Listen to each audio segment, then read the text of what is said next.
ताज्या आणि सुपरफास्ट बातम्या पाहण्यासाठी स्वराज्य न्यूज मराठीला सबस्क्राईब करा आणि बेल बटन प्रेस करा.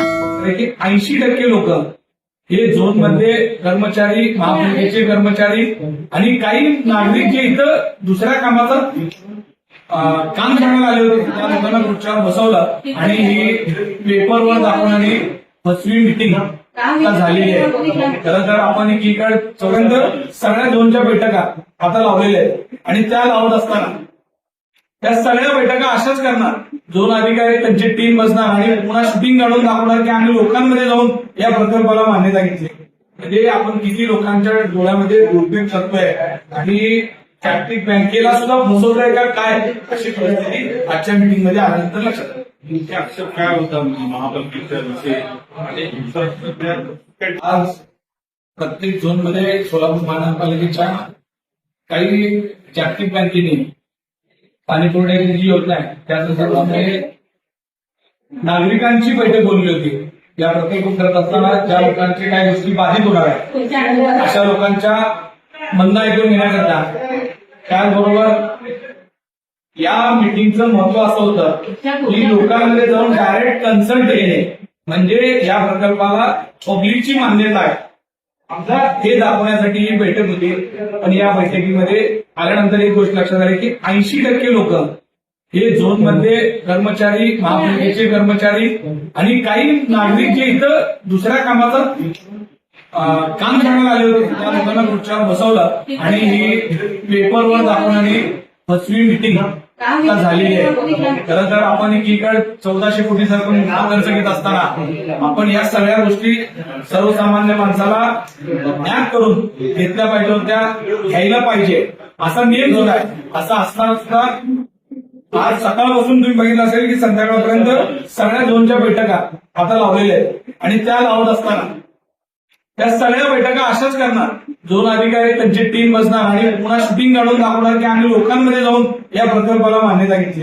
म्हणजे आपण किती लोकांच्या डोळ्यामध्ये दुर्बीण करतोय आणि जागतिक बँकेला सुद्धा फसवतोय का काय अशी परिस्थिती आजच्या मीटिंग मध्ये आल्यानंतर लक्षात आली. आक्षेप काय होता महापालिकेच्या विषयी आणि टीमच्या विषयी नाही, आक्षेप असा आहे की जागतिक बँकेने कर्ज देत असताना त्यांनी काही नियम घातलेले आहेत, त्यांच्या काही अटी आहेत.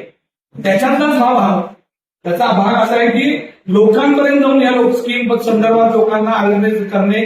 जे या स्कीममुळे बाधित होणारे लोक आहेत ज्यांचं कुणाचं कंपाऊंड तुटणार असेल, कुणाच्या घरापासून काही ही लाईन जात असताना घर जाणार असेल, कुणा अशी जी काही शहरामध्ये नावं काढलेली आहेत त्या लोकांना काय प्रॉब्लेम आहेत का यासाठी ही बैठक होती.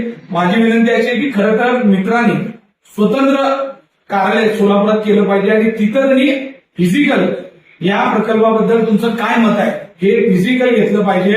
ऑनलाईनच्या पोर्टलवर जाऊन लोक तक्रारी देत नाहीत. लोकांना तो इंग्लिशमध्ये असलेल्या सगळी माहिती लोकांना कळत नाही. खरं तर ह्याचे ड्रॉइंग सुद्धा सर्वसामान्य सोलापूरकरांना बघायला मिळायला पाहिजे होते. हे सगळे ड्रॉइंग लोकांना उपलब्ध झाले पाहिजेत की लाईन कुणाकडे जाणार आहे आणि नुसतं पाईपलाईनचं काम होणार नाही तर त्याचबरोबर याच्यामध्ये टॅक्स वाढीचा विषय आहे तर हे पैसे मिळणार आहेत. म्हणजे एका कामात दोन आहेत. पाणी लावणार असं जर मिळेल असं सांगितलंय पाईपलाईन तर त्याचबरोबर तुमचा टॅक्स सुद्धा वाढवणार आहे. जो भाडे मूल्यावरचा टॅक्स आहे तो रेडी रेटरवर टॅक्स जाणार आहे. त्याच्यामुळं कोणाला आपल्याकडे लाईन होणार आहे का, आपल्या भागात या लाईनवर चा फायदा होणार आहे का हे बघायचा अधिकार प्रत्येक सोलापूरकरांचा. तुम्हाला माझं असं स्पष्ट मत आहे एबीटी एरियामध्ये जिथं स्मार्ट सिटीत काम झालं होतं तिथं या लाईन मधनं 0% काम होणार आणि तिथून सगळ्यात जास्त टॅक्स वसूल केला जाणार. म्हणजे एवढी गंभीरची गोष्ट आहे. आजच्या बैठकीत तुम्हाला पाण्याचे टाके किती होणार आहे, कुठल्या भागात काय होणार आहे, किती किलोमीटरची लाईन आहे ते काय ती माहिती माझ्या सुद्धा तरी तुम्हाला सांगितलं बोर्डामध्ये अशाच पद्धतीनं माहिती दिली.